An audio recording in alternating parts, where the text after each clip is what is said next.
कई सालों पहले की बात है। एक जंगल में एक बरगद का पेड़ था। उस बरगद के पेड़ पर एक बगुला रहा करता था।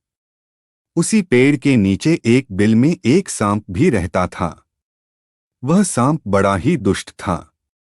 अपनी भूख मिटाने के लिए वह बगुले के छोटे छोटे बच्चों को खा जाया करता था।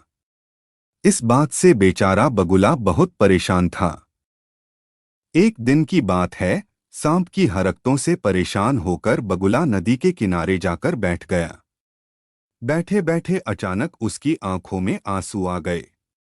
बगुले को रोता देख नदी में से एक केकड़ा बाहर आया और बोला, अरे बगुला भैया, क्या बात है? यहाँ बैठे बैठे आंसू क्यों बहा रहे हो? क्या परेशानी है? केकड़े की बात सुनकर बगुला बोला, क्या बताऊं केकड़े भाई, मैं तो उस सांप से परेशान हो गया हूं। वह बार बार मेरे बच्चों को खा जाता है।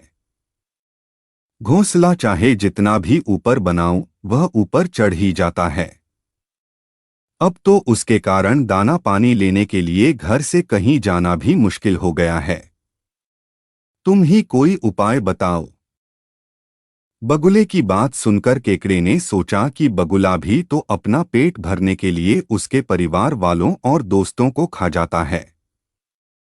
क्यों न ऐसा कोई उपाय किया जाए कि सांप के साथ साथ बगुले का भी खेल खत्म हो जाए। तभी उसे एक उपाय सूझा। उसने बगुले से कहा, एक काम करो बगुला भैया, तुम्हारे पेड़ से कुछ ही दूर नेवले का बिल है। तुम सांप के बिल से लेकर नेवले के बिल तक मांस के टुकड़े बिछा दो। नेवला जब मांस खाते हुए सांप के बिल तक आएगा तो वह सांप को भी मार देगा। बगुले को यह उपाय सही लगा और उसने ठीक वैसा ही किया जैसा केकड़े ने कहा, लेकिन इसका परिणाम उसे भी भुगतना पड़ा।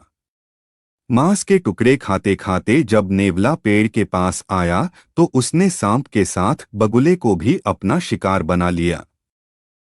दोस्तों, इस कहानी से हमें यह सीख मिलती है कि किसी की भी बात पर आंख बंद करके विश्वास नहीं करना चाहिए।